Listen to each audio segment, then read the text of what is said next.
Ayan. So guys, kung bagong punta kayo dito sa Subic, no? Tapos naghahanap kayo ng beach, ay ito yung marirecommend ako. Ang ganda, ang linaw, oh.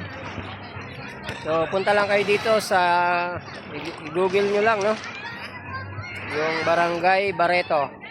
So, pag nandito na kayo sa Barangay Barreto, marami na kayong makikitang beach, no? Sa mga gilid-gilid. Ayan. So, walang entrance fee dito sa mga beach nila. Babayaran mo lamang yung kanilang cottage, no? Kagaya ng cottage sa kinuha natin dyan sa loob. Ayan, yan yung cottage sa kinuha natin, no? Kasya ng 10 tao. 1,000 pesos lang. Plus, magbabayad ka lang ng 100 dun sa entrance mismo, no? Kapag galing ka kasi dun sa highway, may papasukan ka na parang gate. No, babayad ka ng 100. Tapos, dito, pagdating mo sa beach, kahit saan kang beach pumunta, wala nang entrance fee. So, cottage na lang ang babayaran mo.